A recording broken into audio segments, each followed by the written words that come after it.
So he lures you in with these promises of grandeur and happiness and reason for things. In a red box. Did they call them their wives? He goes, yeah, he called them their wives to make his stuff. Anybody that left would be killed. I'll take it up in the helicopter and throw it out. We'll just dangle it until he tells us where the hell they are. Scriptures, but the Lord will take our lives if we consummate the marriage before they're of consenting age. December 2017. Officers raced through a Utah junkyard searching for a blue barrel in the dark. 2 children already rescued.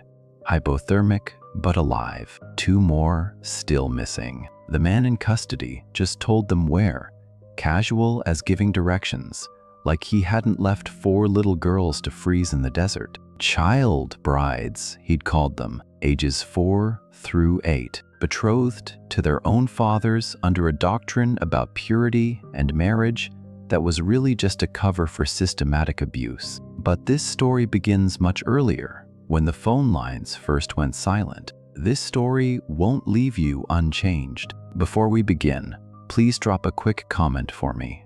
What are you doing while you listen to this? Driving, working, cooking, or just winding down? Your presence here truly matters to this community. Please note, this story includes some recreated elements for narrative purposes.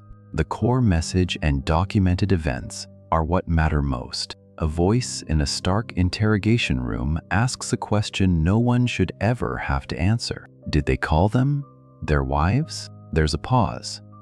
Then another voice, quieter, resigned. Yeah, he called them their wives and they kissed them. The recording continues.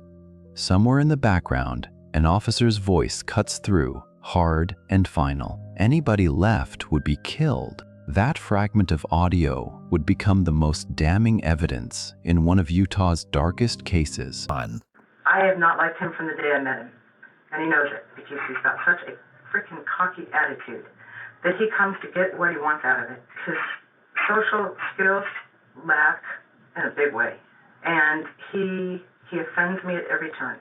But my daughter, on the other hand, was under mind control. But in September 2017, 3 months before those words were recorded, before anyone understood what was happening in the Utah desert, the only warning sign was silence. Micha Coltharp stared at her phone screen in Spring City, Utah, watching another call fail. The automated voice delivered the same message it had given her for the past week. The number you have dialed has been disconnected. She tried again. John's cell phone, disconnected. His parents' landline, disconnected. Keith's cell, Catherine's cell. The house phone where her 4 children were supposed to be living with their father and grandparents. Every single line, dead. Please try your call again later. Later never came. Micha worked 65 hours a week at Elevate Health Sciences. Brutal shifts that kept her away from Spring City for days at a time. The arrangement with John had been simple, if painful. He'd take the kids to his parents' house. She'd work, send money for food and clothes, visit on weekends. They were separated, heading toward divorce. But the children needed stability, or that's what she'd told herself when John moved them all to Keith and Catherine's place. Now she couldn't reach any of them. She tried the landline again, pressed redial.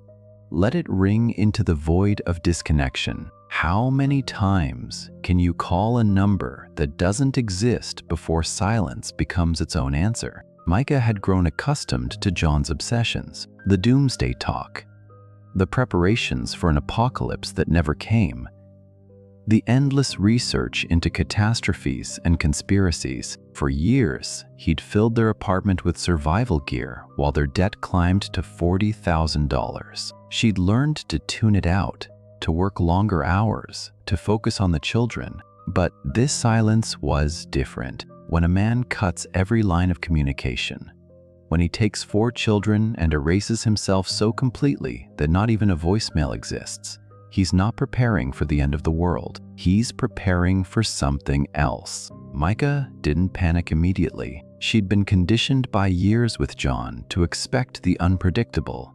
to accept his sudden shifts and strange choices. Maybe he'd decided phones were compromised. Maybe he'd moved them somewhere without telling her. Maybe this was just another phase of his descent into whatever reality he'd constructed for himself. But somewhere in her chest, beneath the exhaustion of another 16-hour shift, beneath the practiced calm of a woman who'd learned to live with chaos, a mother's instinct was screaming. Something was wrong. This time, the silence was absolute. No returned calls, no messages, no explanations. Just the void where her children's voices should have been. She didn't know it yet. But that silence was about to lead police into the darkest case Utah had ever seen. Chief Clark Christensen had seen plenty of worried family members in his 20 years as Spring City's police chief. But something about Micha Coltharp's report nagged at him differently. The young woman sat across from him, describing a home with no phone service, no internet, and siblings she hadn't heard from in weeks. Her mother, seated beside her, kept her hands folded tightly in her lap. "I have not liked him from the day I met him," the older woman said suddenly. Her voice carried the weight of years held silent. Christensen looked up from his notes. "John Coltharp," she continued, "my son-in-law. He started coming around when Micha was 16. He was already in his 30s. Micha stared at her mother, surprised. "He talked her into giving up her college education and her graduate school," the mother said, her jaw tight. "Everything she's ever attempted to do, he's shamed her out of." She paused, then added the detail that made Christensen's pen stop moving. His parents helped. They all worked on her together. The chief wrote faster. "Grooming."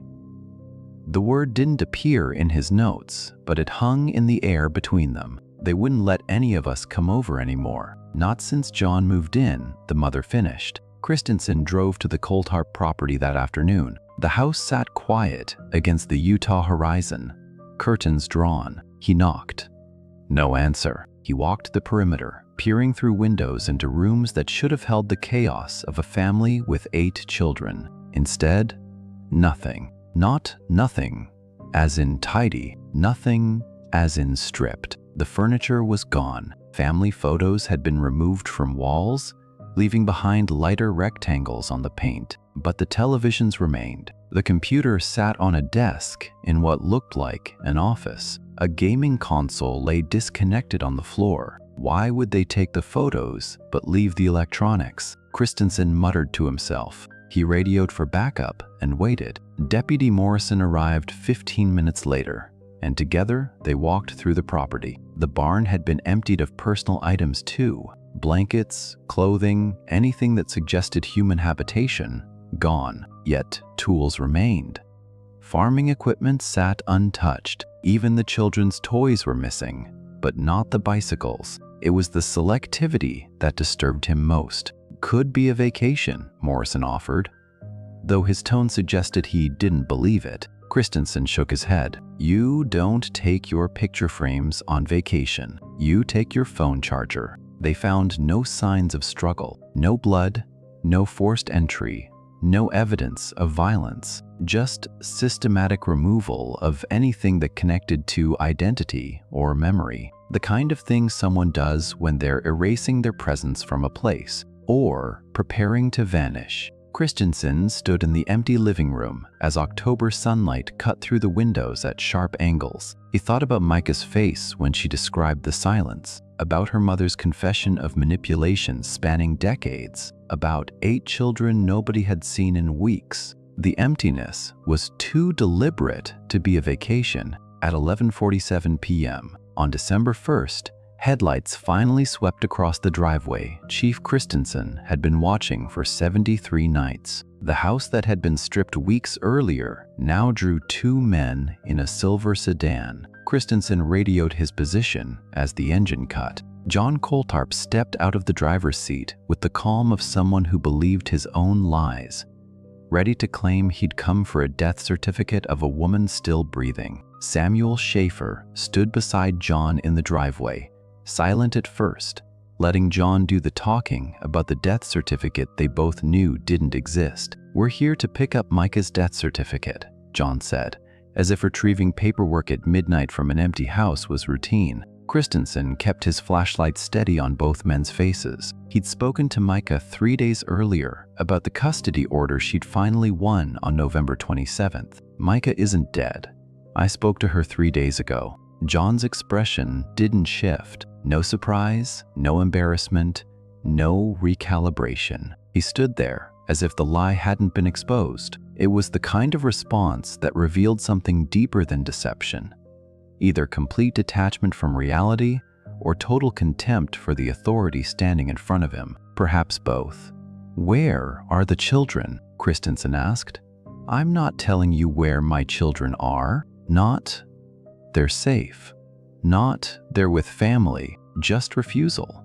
Delivered with the same unsettling calm. The pattern was textbook, isolate, control, resist any outside intervention. John had cut Micha off from education, from family, from any voice that might question his authority. He'd emptied the house of everything that connected to identity while leaving electronics behind, the selectivity of someone erasing a trail. And now, caught in an obvious lie, he stood defiant rather than defensive. Christensen placed John under arrest. The handcuffs clicked in the December cold, but Sam remained free. Christensen had suspicion, strong suspicion, but suspicion isn't probable cause. Sam had said almost nothing. He'd let John deliver the absurd death certificate claim, played the role of passenger rather than participant. There are moments in law enforcement when you know exactly what's happening,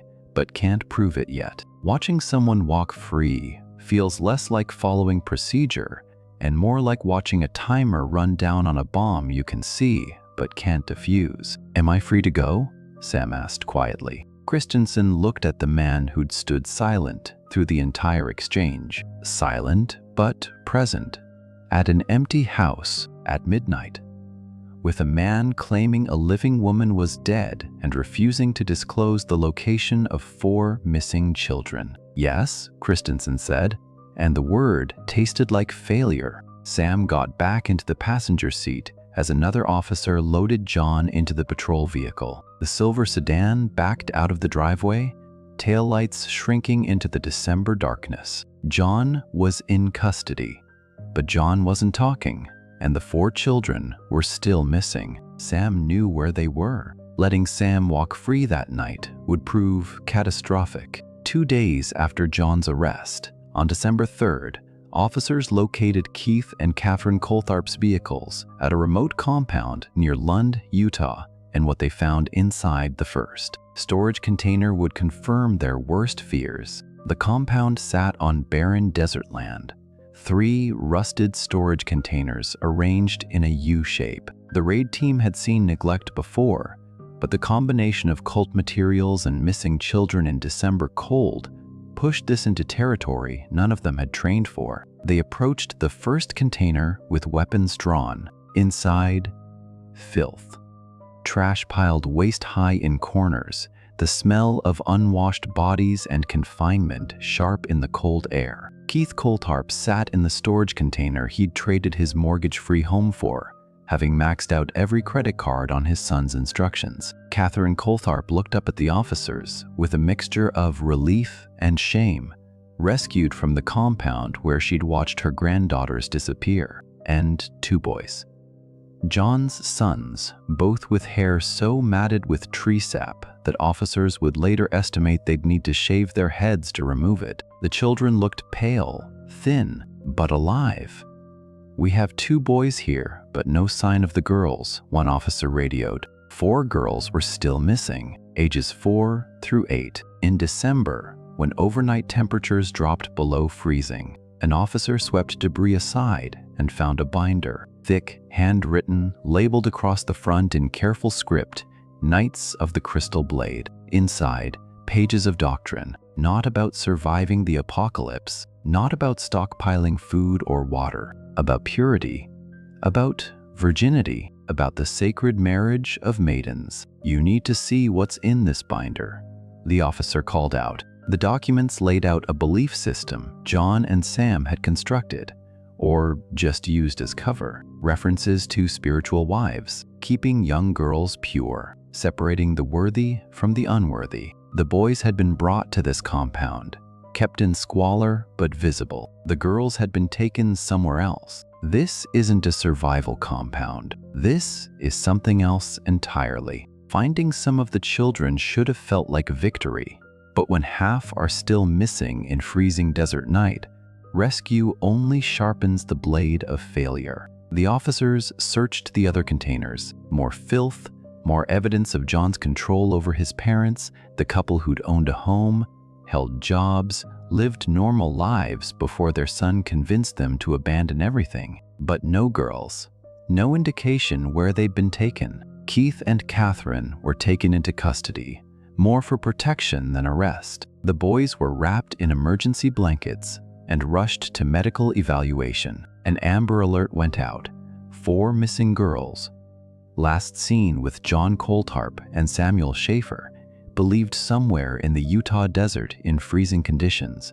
Somewhere in that vast expanse, in December, cold that dropped below freezing every night, 4 little girls were waiting. And Sam Shaffer, the man Chief Christensen had been forced to release 48 hours earlier, was the only person who knew where. 24 hours after the Amber Alert went out, a caller reported seeing a man walking alone near Lund, and when officers arrived, they recognized Sam Shaffer immediately. He was walking along the desert road with no urgency, no attempt to hide. When the patrol vehicle slowed, Sam stopped and waited, just stood there, hands visible, watching as officers approached. "Samuel Shaffer, you're under arrest." Sam nodded, almost conversational. "I figured you'd find me eventually." No resistance.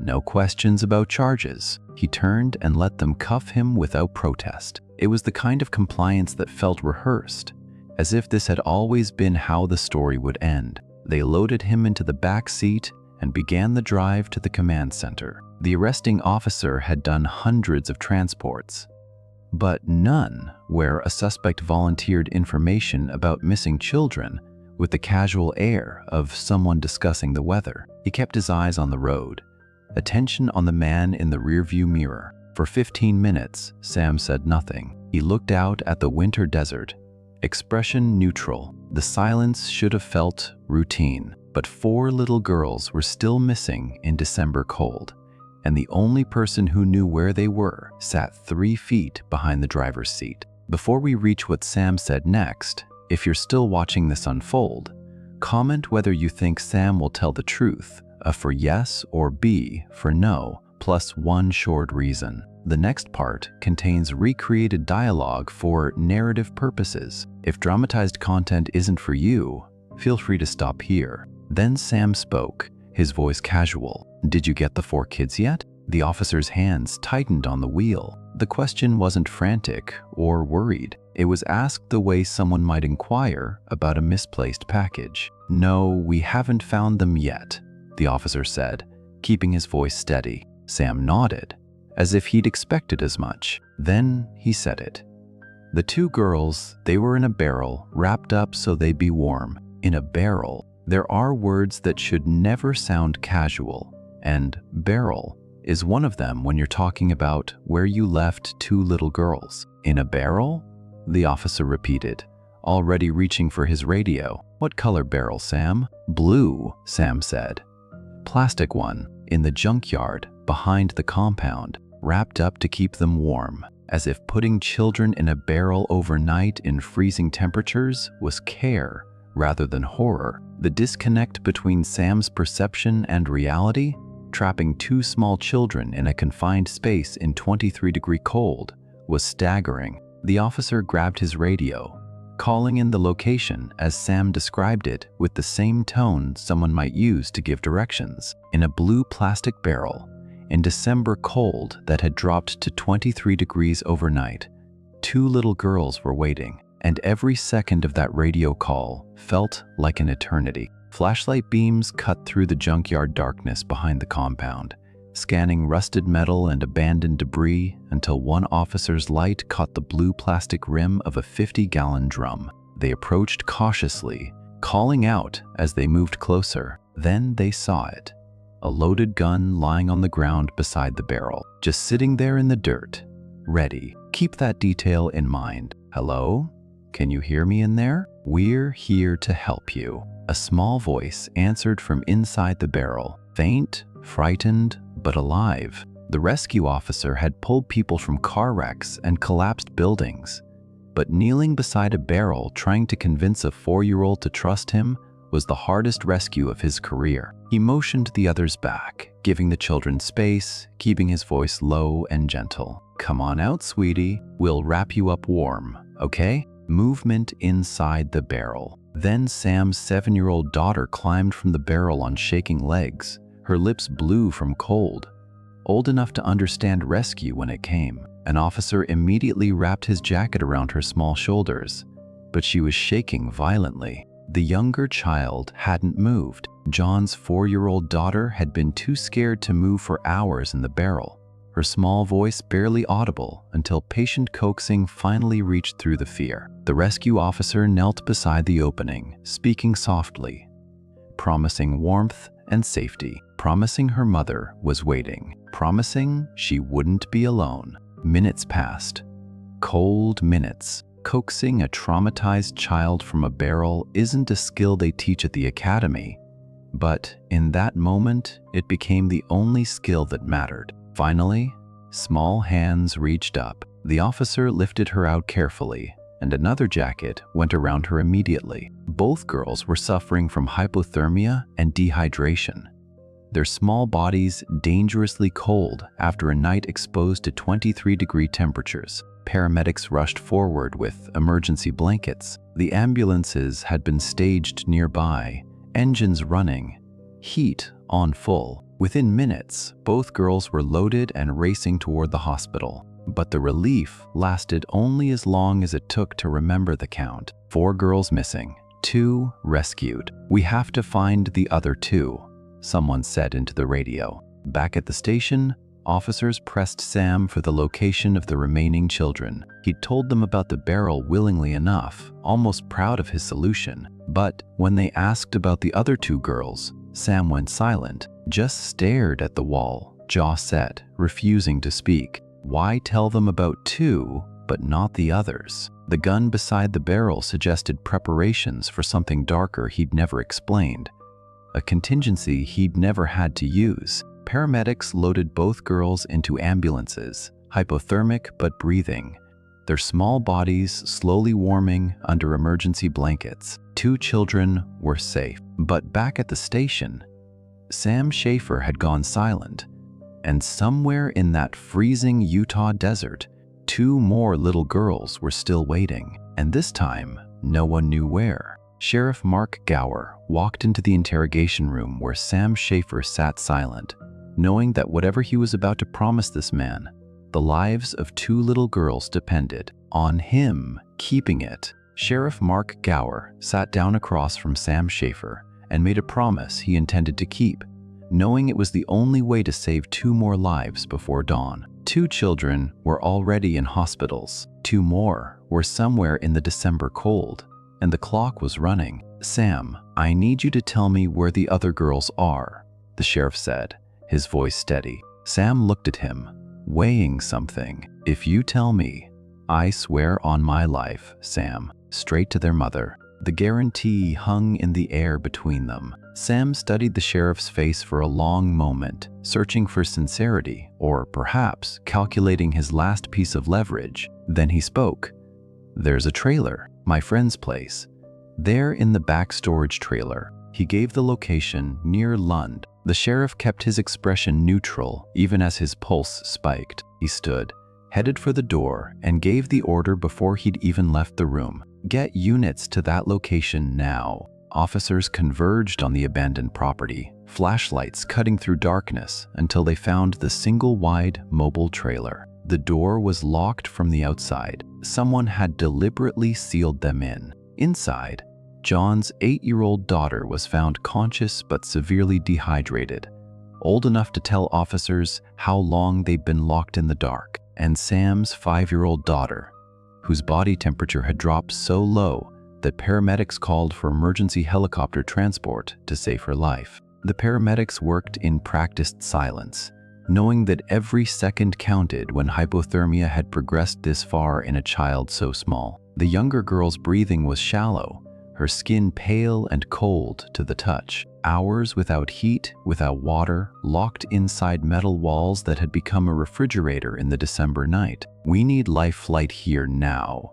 This one's critical. The helicopter blades beat against December night, a sound that meant the difference between a rescue and a recovery. Stay with me, sweetheart. Stay with me, a paramedic said softly, working to stabilize her vitals while the helicopter descended. The life flight crew landed in the desert darkness, their helicopter the fastest route to the specialized care.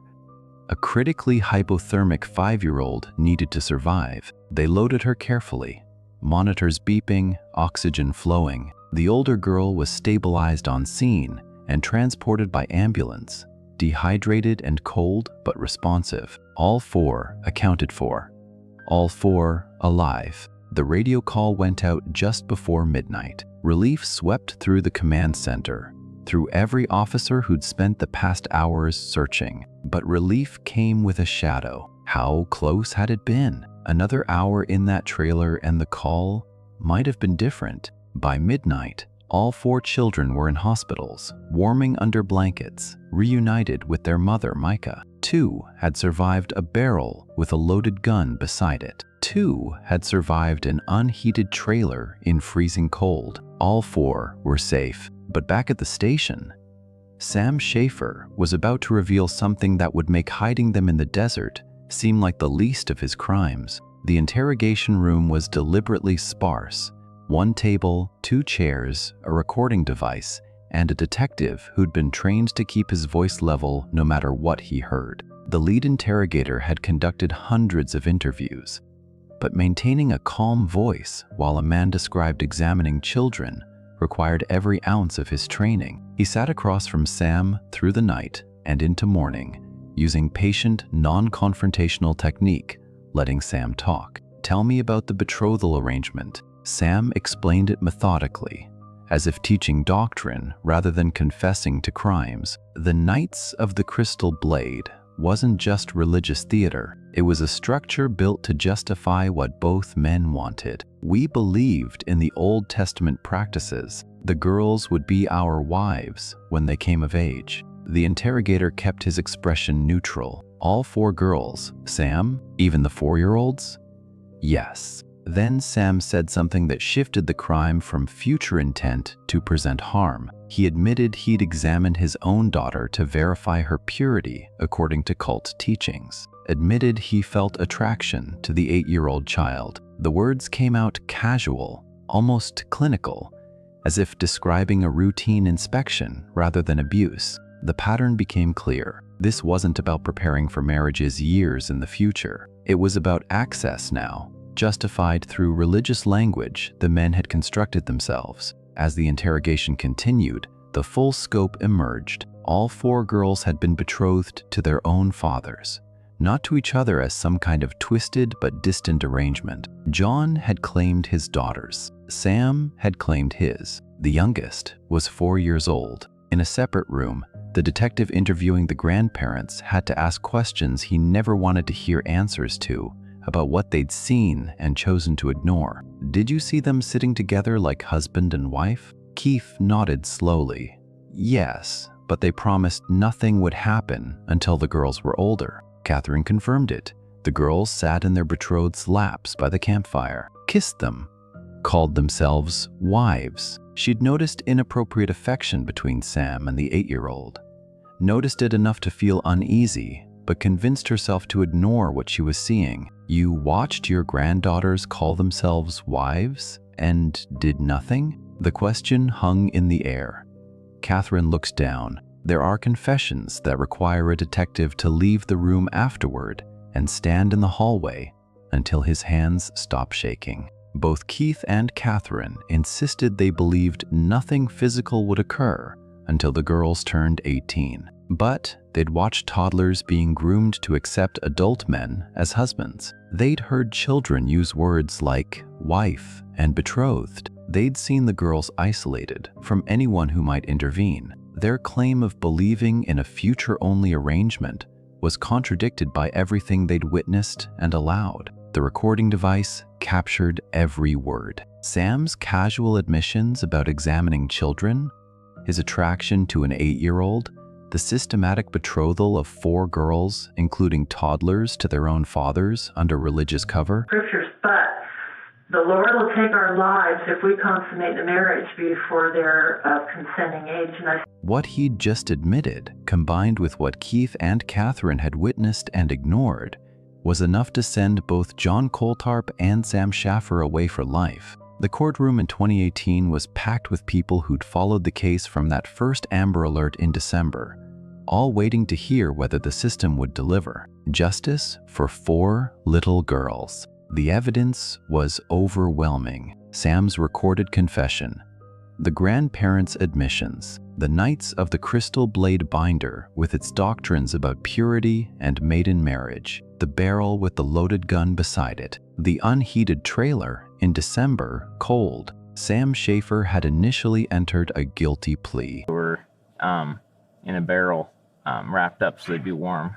Then, 2 months later, he filed a motion to withdraw it, claiming his lawyer had coerced him into pleading. The judge had presided over difficult cases before, but sentencing men for systematically abusing children under the cover of religious prophecy required delivering justice with measured gravity. The defendant's motion to withdraw his guilty plea is denied. John Coltharp chose to represent himself in court. What followed was a display that confirmed everything detectives had suspected about his mental state. He stood before the bench and made a formal declaration. "I am Jacob from the Old Testament, sent to promote what Scripture teaches about marriage." The courtroom went silent. Not the silence of respect, but the silence of witnessing someone announce their own guilt while believing it was a defense. He was claiming divine authorization for child marriage. In attempting to justify his actions through religious identity, he'd just admitted to every charge against him. Eventually, he entered a guilty plea. The sentences came down with the weight they deserved. The court sentences you both to 26 years to life in the Utah State Prison. 26 years minimum before either man could even ask for parole. John and Sam would likely die behind bars. But then came the grandparents' sentences, and the courtroom shifted from grim satisfaction to something harder to name. Keith Coltharp received 48 hours in jail and 36 months probation. Catherine Coltharp received 2 weeks of home confinement and 36 months probation. Both were ordered to pay $25,000 in restitution to Micha. 2 days in jail and 2 weeks at home for watching children call themselves wives and doing nothing feels less like justice than a legal technicality. They'd witnessed it all: the inappropriate affection, the girls sitting in their betrothed's laps, the isolation, the grooming. They'd had the power to intervene at any moment, to make a phone call, to protect their own granddaughters. Instead, they'd chosen to believe what was convenient to believe, and 4 children had paid the price for that choice. The law had limits. What Keith and Catherine had done, or failed to do, fell into spaces the criminal code struggled to address. Their sentences reflected legal culpability, not moral weight. The gavel fell: 26 years to life for John Coltharp and Sam Shaffer, the men who'd hidden 4 children in barrels and trailers to conceal systematic abuse under religious pretense. Justice had been served in the only way the legal system could deliver it. But for the 4 children who'd survived, who still couldn't read, who still woke up afraid of the dark, who still flinched at loud voices, the hardest part was only just beginning. Years after the sentencing, Micha Coltharp stands in her kitchen watching her children do something they'd never been allowed to do before: just be children. The hardest part wasn't the trial, it was the aftermath. Teaching them how to live in a world their father had systematically kept from them. They couldn't read when they came home. couldn't do basic math. John had never taught them, never wanted them educated enough to question what was happening to them. Micha keeps the house cold now, not because she wants to, but because normal heat makes the children uncomfortable. They'd spent so many nights in freezing desert temperatures, in barrels and unheated trailers, that warmth feels wrong to them. Their bodies remember the cold even when their minds try to forget. The boys still wear diapers to bed. They're too afraid to go outside in the dark to use the bathroom, and no amount of reassurance has changed that yet. The fear runs deeper than logic. The sons avoid their sisters. John and Sam had trained them to see the girls as competition, as possessions being claimed by other men. Undoing that programming takes more than time. It takes patience Micha didn't know she had. When she told her youngest daughter that John was going to prison, the 4-year-old looked up at her and asked a question that still haunts every quiet moment. Can they just kill him? 4 years old, and already understanding that some people cause so much damage that prison doesn't feel like enough. Progress comes in small moments. A child reading a sentence without stumbling, a night without nightmares, laughter that doesn't sound tentative. Micha watches for these moments the way most parents watch for first steps. They're getting a little better every day, she tells people who ask how the children are doing. It's true, and it's not enough. All at once. Some wounds heal. Some never will. Catherine and Keith Coltharp watched their granddaughters sit in their betrothed's laps by the campfire for months, heard children call themselves wives, saw the isolation and the grooming unfold in real time. What made them decide that whole time that nothing they were seeing was wrong? The question has no satisfying answer. Just 48 hours in jail and 2 weeks at home. A legal resolution that did nothing to address the moral failure at its center. But the children are safe now. That has to count for something. They're learning that silence doesn't always mean danger anymore. That darkness is just the absence of light, not a punishment. That being a child means homework and play, not betrothal and fear. Micha says they're getting better, day by day, learning to read words they should have known years ago. Learning that not every silence means danger. Looking back at that September when every phone line went dead, she understands now what Chief Christensen saw immediately. John Coltharp had erased every trace of his family to hide what he'd done to them, but it was the silence itself that gave him away. The silence that was meant to hide them became the very thing that exposed the truth. 4 children survived what should never have happened to anyone. Their recovery continues today.